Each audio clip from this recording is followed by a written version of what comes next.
My name is Jason Simard, and I am the founder of Sims Coaching Systems. I'm here with my co-founder, Joe Moretti, and we're here on the 7-Figure Real Estate Podcast, the podcast you didn't know you even needed. Everyone, get your notepads out. Let's go. We're going to bring you value week over week, and we're actually going to be a lot of fun, and we hope to make you laugh out loud. Subscribe to our channel. Check the content out. If you're looking to take this to a whole nother level, we got you covered. Well, Joe, we are back. Oh, man. Here we are. I will say this, 'tis the Christmas season. Along with the Christmas season comes Christmas party season. So, Jason, you typically ask me about my weekend. May I ask you, how was your weekend? Well, Joe, let me just say this. There was a lot of premium tequila consumed on Saturday, and I don't remember too much from the evening at this point. And I never drink like that, ever. And I'll be honest, I hate alcohol right now. I've decided I am not drinking ever again.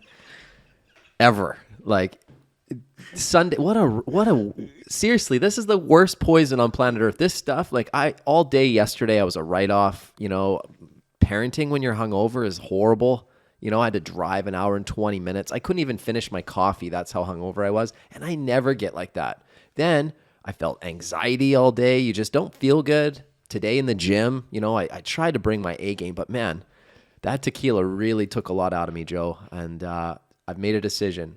I'm not going to drink until my 40th birthday. Wow. I'm not going to drink till my 40th birthday. I'm done. I'm not into it. I'm not feeling it. There's just zero benefits for your health, for anything with alcohol. What's the benefit of alcohol? Well, first of all, I never labeled you as a quitter until now. And to me, this smells like a New Year's resolution. It does. And I love a good New Year's resolution. They get me to at least January 10th. Right? It gives me something to fire for the first 10 days in January. So you and I will say we've had a lot of good times. And we do drink premium tequila together. Like, that's our thing. That is our thing. It's our thing, right? And we drink a ton of it. But I guess, okay, let me preface that. We don't drink a ton. We have drank a ton in the past. Sure. But we've been hanging out for 4 years now. 4 years we've been pretty tight. Yep. I have yet to ever see you at that level. And I actually feel bad. Like, I feel like this is partly I feel responsible. You should have been there, Joe. You should have been there. Listen, here's the thing. There's a little bit of a story with the party. So everybody's having a good time. There's a good vibe. At least I felt that way. Now, I can be persuasive, I guess, with tequila. I probably promoted other people drinking tequila. Shots of tequila flowed. But I was in an environment I only knew like half the people, and only a couple of them I knew well. So I get a little bit anxious when I'm in social situations when I don't know the people. So, I may have had a few tequilas to kind of take the edge off early.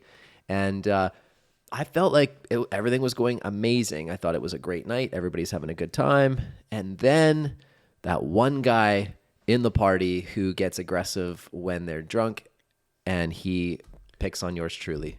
Man. He comes and confronts me. Now, in fairness, out of respect for our hosts of the party, I would never, ever want to disrespect them by throwing punches in their home. So I did everything I could to diffuse the situation. I mean, listen, I don't remember parts of the night because I did have that much tequila, but I felt like it was a good vibe. I did. I felt like it was a good vibe, but at the end of the night, this guy did have issue with me, and that's kind of how things ended, which is unfortunate. And it just made me reflect all of yesterday and today, and I'm just like, alcohol is not a good thing. There is nothing good that comes from alcohol ever. Ever. Really. Wow. So that's it. I've decided I'm not drinking until my 40th birthday, which is a year from now. I'm done. I'm good. That's it. It's over. That's done. It. Wow. And it's so funny because you and I, we go to a lot of social events together. Mm-hmm. We went to Vegas. We've gone to Orlando. We've gone to Whistler. People know stories about us in these foreign lands only consuming premium tequila. That's all we drink together. People know that. This is what we do. People buy us that. Our host bought me a premium bottle of tequila. People which of course, expect to see the Joe and Jason show. And I understand that. And I honestly feel like I let the team down by not being there. Now, if I could go back in time because I was at a party on Saturday too, so I couldn't have made it. But if I go back in time and I was at that party, now I can't say for certain, but I don't get like angry drunk. Like when have you ever seen me get angry drunk? I never do, unless it's Jack Daniels. And never have you seen me? No, never. You get a different kind of drunk. You get Tell me how I get drunk, Joe. Let's hear it. Okay, well, just hold on a sec. We'll get there. We'll get Okay. there. So if I was there, man, I wouldn't have disrespected the host's house by throwing punches. But what I would have done is one of two things. I would have gotten that guy. I would have stepped right between you and that guy. And this is kind of how we always talk. If somebody's throwing down at you, they're throwing down at me indirectly. I'd rather somebody vice versa. I'd rather somebody hits me than hits you, essentially. Now, he would have had either the worst camel clutch or cross-faced chicken wing. That's how you take someone down and you embarrass them at a party, with a good camel clutch. Oh man, this guy! I would have camel clutched him right in the those party. Eyes, like I don't know, right in the party. I wasn't. I was diffusing the situation. I was going to be a mature adult. I'm 39 years old now, Joe.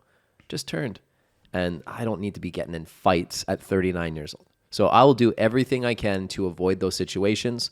However, and I'm not a very threatening looking guy. I don't think people look at me and feel threatened. If anything, maybe people feel a little too comfortable, and that's part of the problem. But at the end of the day. I'm not here to fight anybody. I'm not trying to create issue, but I'm also not an NPC. Do you know what that is? Oh, a non-playable character? I'm not a non-playable character in life, man. I am that guy that, is pretty extroverted, tries to be the life of the party, definitely is the guy that, likes to have fun. And some people love that. Like, I think a lot of people like that. But then there's always going to be that person that maybe takes that the wrong way. Maybe it's their own insecurity that gets projected. Maybe it's they take something the wrong way that I say, because I like to tease and playful banter with people that I like, right? Well, that was that. That was that. That was that. That was most certainly that. And now what's happened now is you've now ruined this for everybody who likes to indulge in some tequila with you. So I don't think it's that you need to quit drinking. I think it's the binge aspect of your personality, because you are an all or nothing guy. It's either not on your radar or you're obsessed with it. Am I wrong? Okay, I got two producers nodding their head. You're never in for a dime. You're in for a dollar. And that's one of the things I really respect about you. Now let's reference this into real estate, because I think there's a lot of characteristics, that characteristic of your personality that you bring with you that was in that party that you bring to real estate, which is that sort of that constant obsession to be better. Like you're so invested. So most people would be like, I'm not going to drink for a while. You're like, ever again. Ever again. Till my 40th birthday. Okay. And even then, because you invited me over for a drink a week ago, right? Hey, Joe, Jen, come over for a drink. So I go over for a drink. You pour a drink.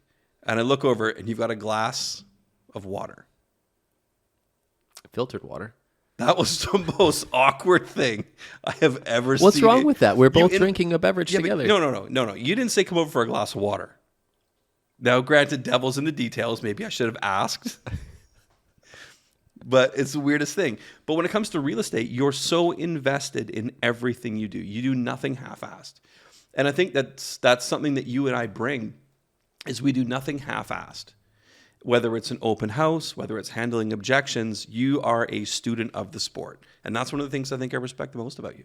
Well, I appreciate that. Is how invested you are in every single thing. You're a very intentional human being. I'm also intense. Oh yeah. I'm passionate, right? Mm-hmm. I don't think you would ever like put my name and be like, oh, that guy's really passive.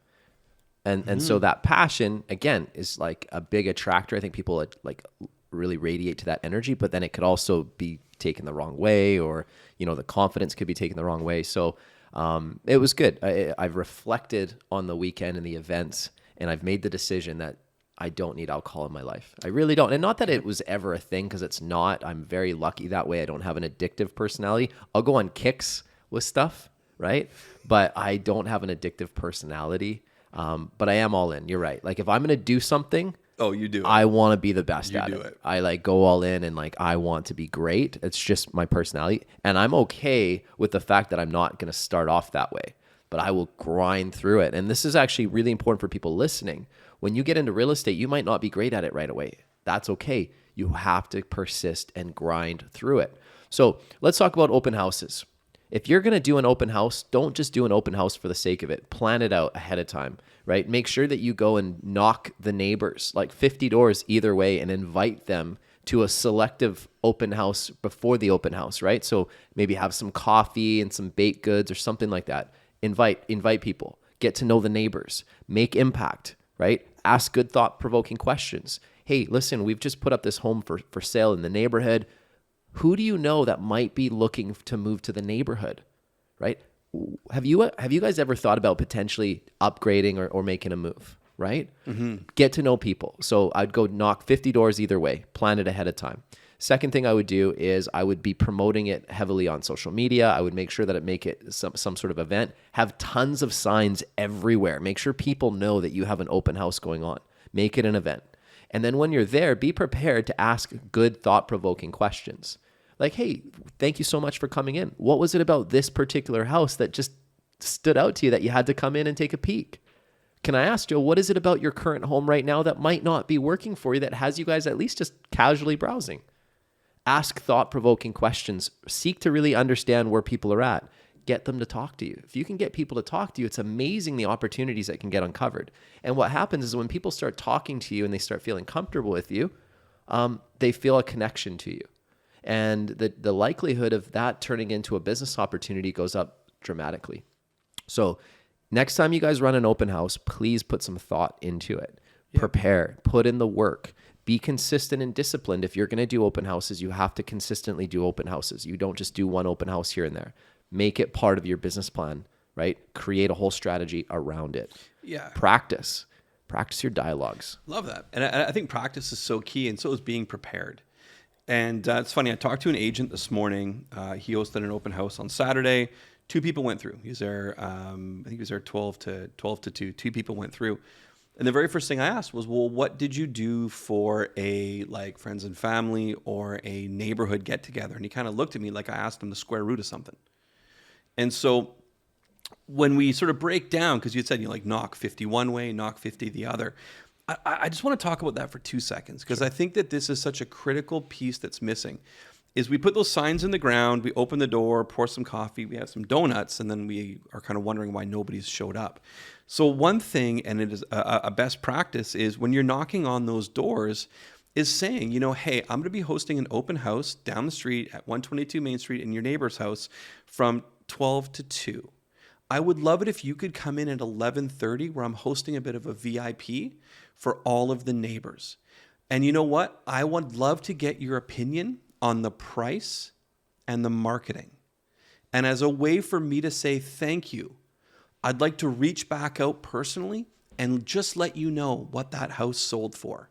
How does that sound to you? Love it. Please write that down. Yeah. I think that is a biggest thing, because sometimes when people don't have those details, it's like if you don't know what to do, people don't do anything at all. And that was my conversation with this agent this morning. It was, well, did you knock on doors? Well, no. I don't even know what I would say. I know I should have, but I didn't know what to say. Well, here's the script. What an amazing piece. And then a serendipitous little side effect is now you've got a name, an email address, and a phone number. You're showing you care. You're leading with value and an actual tangible gift. And have a nice bottle of wine.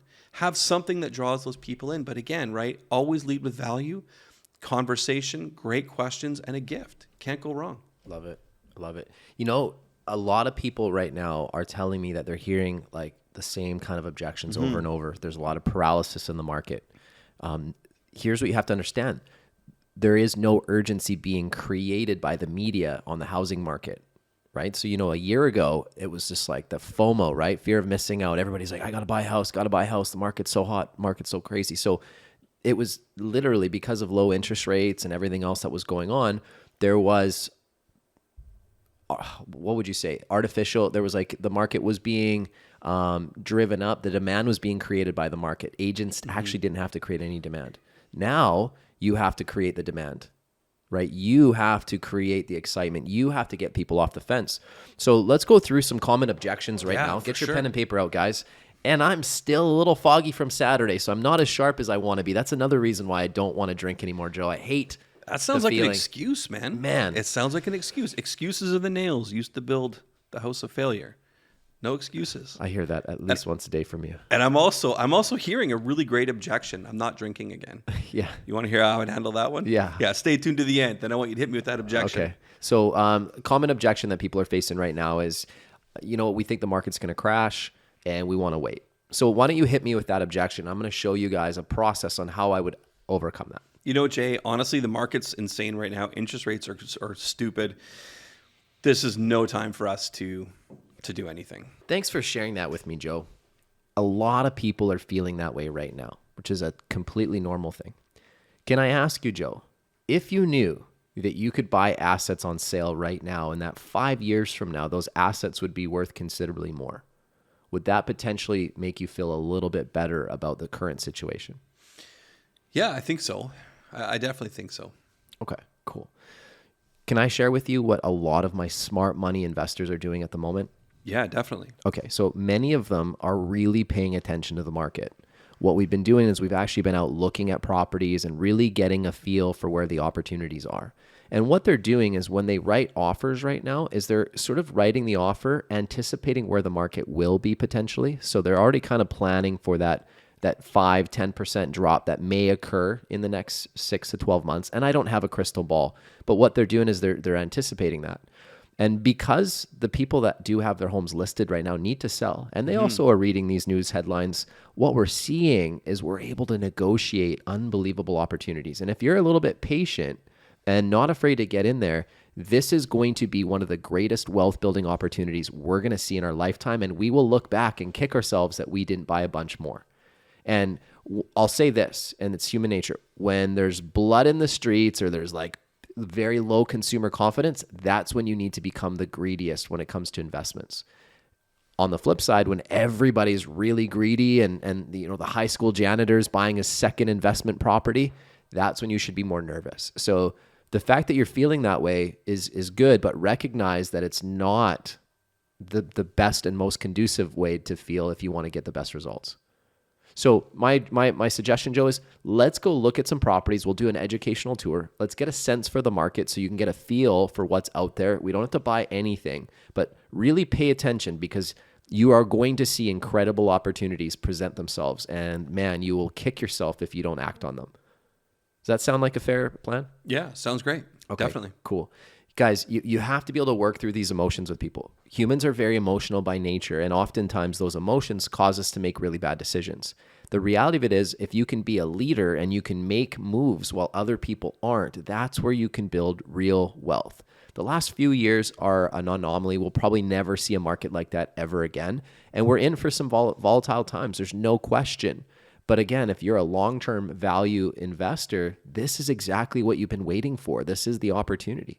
So that's kind of how I would approach that particular objection. Now, what's another objection, Joe, that people are hearing right now in the marketplace?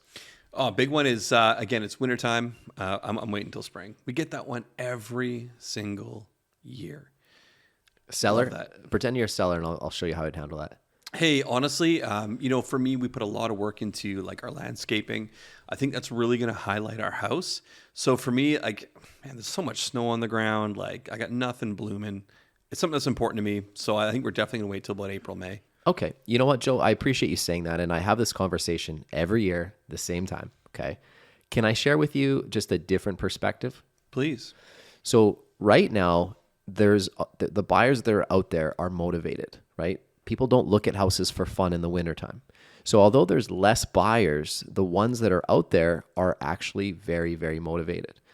The other thing that you have less of as a seller right now is competition. See, everybody's thinking like you are. Oh, I'm going to wait till spring and I'm going to wait till my house looks great. Well, nobody's going to nitpick your landscaping this time of year. Nobody cares. The buyers that are out there need to buy. There's a reason why they're looking. And because you have a lot less competition, you're actually going to probably be able to do quite a bit better than waiting to spring where all of a sudden you have 4 times the amount of competition because now everybody is coming out of the woodwork to list their house. So if I were you, Joe, and this is just an idea, I would test the market right now. I would give it a shot. We can always take the house off the market and come back in late January, February. But let's test the market and see if we can just pick up that buyer, because I'm telling you, I've made some incredible deals for my sellers during this winter period. So we really have nothing to lose to test the market. What are your thoughts? Love it. Cool. There you go. So guys, you got to practice this stuff, and you got to be confident handling it, and never panic. Just because somebody gives you an objection doesn't mean like, oh my God. It means they're interested. They need you to help them work through it. And having a good process is going to do that, right? We have this thing called AERC: acknowledge, explore, recommend, and check for satisfaction. So always acknowledge, hey, you know what? Thank you for bringing that up. Really appreciate where you're coming from. Totally understand, right? Something along those lines. What it does is it stops us from getting into a tug of war. It's also empathy. It's empathy. Builds connection. Yeah. I hear you. I hear you. I understand. You're not crazy to think that. A lot of people felt that way, right? The next thing is you always need to explore and understand the objection. Can I ask you, Joe, what is it about springtime for you that feels better, right? What is it about springtime that makes more sense to you? So I have to understand the objection first. Is it a condition? Is it something that I can overcome, right? Like, well, I'm being transferred and I can't move any sooner. I have to do it then. Okay, well, that's different, right? My wife's in the hospital right now and I can't do anything. Okay, well, that's a condition. But I can overcome something like if you tell me, well, I just think I'll be able to get more money in spring. Okay, so it's about the money. Well, let's talk about that, right? So me understanding that it's a financial decision, well, I just then have to help you understand where the opportunity could be right now. I don't have a crystal ball. I can't tell you where the market's going to be 6 months from now. What I can tell you right now, Joe, is there's very little competition, and the buyers that are out there are more motivated. And so if, as a seller, if you wanted to test the market right now, I would take advantage of it. And we can always negotiate flexible terms and everything else for you. So thoughts? Love it. You know, for me, I think it's more, you talked about handling objections, handling smoke screens, which is different than just selling. Right. And I think when I think of handling a great objection versus selling is yeah, but.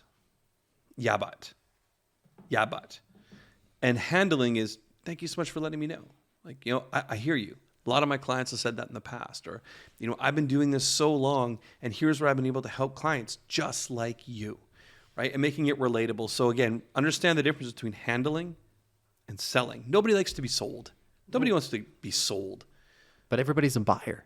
Yeah. You know what I mean? Like, everybody's in the market for something, but nobody likes to feel sold. It's interesting, right? It is. Nobody wants to be told what to do, but they love to come up with their own conclusions. So as a good advisor, your job is to just kind of help people work through that so that they can logically come to the decision. Self-guided discovery. Hit me with the commission objection. Oh, that's a good The one. seller commission objection. That's a good one. Hey, you know what, Jay? I got a good buddy that's in real estate, and I know we're looking to sell and then buy.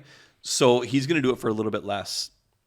You know, tell me you can match that. You know what, Joe? First off, I just want to thank you for testing my negotiation skills. I love that. I think it's smart. You should do that with everybody. My question for you is, are you not a little concerned that you're considering hiring somebody who's already failed the very first test, which is they couldn't even negotiate a few $1,000s of their own compensation? How well do you think they're going to perform with your $1.2 million asset? There's a lot of money at stake. The other thing is, this is your friend, Joe. What happens if your friend doesn't perform? How are you going to hold them accountable, and how does that not impact your friendship? Good question. Have you thought about that? Not really, no. Okay, well, it's important. I would hate for you to lose a friendship, number one. Number two, I'd hate for you to lose $50,000 to $100,000 based on a poor hiring decision. I know that I will net you the most amount of money possible based on my skills and my track record, okay? When it comes to my compensation, Joe, I'm only charging the fair market rate. I'm not asking you for more, okay? If you feel that the results I get you were not worth what I charged, then we'll have a conversation at that point, absolutely. Because at the end of the day, I want to make sure that you feel like you got tremendous value and that you netted the most amount of money possible for the sale of your home. And that's what I consistently do for my clients. But this is the most important hiring decision you're going to make because it's such a valuable asset and it is very skills based. You can hold me accountable. You can fire me at any point. You can give me the tough love that's necessary. I think that's going to be hard to do with a close friend. And I know I'm the best guy for the job, Joe. So what other questions do you have? When can I start? All right, cool. Let's do it. So again, practice, get confident with it. At the end of the day, guys, If you don't practice, you'll get no results.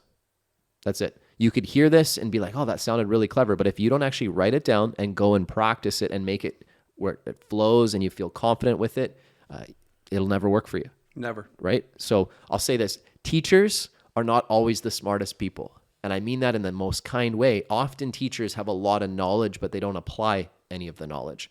If you're sitting there reading books and listening to podcasts every day, thank you. We appreciate it. But you need to be going and putting things into action in your life. Like, become the superhero in your story. Go live the life that you want. If you're looking at us and you're like, man, these guys have it going on, well, understand that there's action that's gone behind that. And somebody said this to me the other day. They're like, you know what? As a man, Jason, you are a blank canvas. And if you want, you can be the superhero in your own story. And I thought, wow, that's really cool. You know, I'm going to go work hard. I'm going to go build companies, businesses, lift people up, do all these amazing things. But I get to be a superhero in my own movie. And instead of me sitting there reading books about other people's stories, I'm writing my own. And I think you guys need to take massive action from the things that we're talking about here and go be the superhero in your own life. Yeah, don't be a background character in a side shot of a stand-in, of a walk-in in your movie. Be the star. Get out there. Totally. Make it happen. And so many people are just, they overthink it. Mm-hmm. But, you know, practice, be prepared. Nothing cures anxiety like massive action. Totally. And a lot of times, especially around this time of the year, people get so much anxiety. Oh, I don't know, what's my commission going to look like in January? Do I need to go work at Home Depot? What should I be doing? I'm not making any money. Versus actually practicing and implementing, right? Nothing cures anxiety like getting out there and practicing. And massive action. Yeah. Right? And consistency and discipline, and it takes time, and just stick with it. If you don't quit, if you just show up and you don't quit, you can't fail. It's easy to quit in life. It's hard to show up. It's hard to show up on those days where you're hungover. It's hard to show up on those days, right? But when you show up, those are the biggest wins because you didn't lose the day. Yep. Like today, this morning, I could have easily slept in my bed, but no, I showed up to the gym and I brought not my A game, but I brought my game I gave it the best that I could. You didn't bring your A game, but you brought a game. I brought a game. And because I did that, it's carried over into my day now. And I am back on track and I feel motivated again. I was able to reflect on my weekend and think, you know what? Alcohol's not for me. I'm done with it until my 40th birthday. So this is on camera. I'm done. I'm not drinking anymore for a year. Okay, so... Done. Okay, so, Jason, thank you so much for letting me know. And it's funny, a lot of people who have binge drank in the past have said that exact same thing. It's okay. So what I found is by you and I just getting together, sampling some nice tequila in a controlled environment, that could really go a long way to getting you back on the horse and getting your confidence up. So, next Saturday... love to have you and Natasha over. Let's just sample a little bit of the tequila that we really enjoy. How does that sound? You know what, Joe? It sounds lovely. Perfect. And I will... Podcast over. Yeah. I will happily indulge in a non-tequila beverage while you have one. Because I'm not drinking until my 40th birthday. So I've basically, made the decision. Decision's been tequila, made. So tequila now is a spectator sport. It's a spectator sport for Jason till my 40th birthday. I almost want to throw some cash behind that. I'm going to think about that one. Yeah. Well, there you go. Guys, what's your New Year's resolution? And it's not a New Year's, like for me, it's just like something that I came to a conclusion. What's a vice? And it's not a vice. Like I promise you, I don't drink. I never crave drinking. I don't go home and drink on a Friday, nothing like that. But I did drink a lot on Saturday and I just didn't like how it made me feel the next day. And today, 2 days later, I don't like how it made me feel at all. So what's the one thing that you want to cut out in your life? What's the one thing you want to improve? If you want better discipline, you want to get better business results, you want to feel better, I promise you, stay away from alcohol. It's not going to make you perform. There's not one single performance enhancing benefit of alcohol. Oh, and if you disagree with that, I'd love to hear your comments. You know what's so funny? Remember last week we did a podcast and we had the bottle of Patron? Yeah. And we had this is sponsored by Patron. This episode is not brought to you by any type of alcoholic beverage. Oh man. Anyways, guys, thanks. I hope you guys got some value, and I promise I will feel way better next week on the podcast. To be determined. Cheers.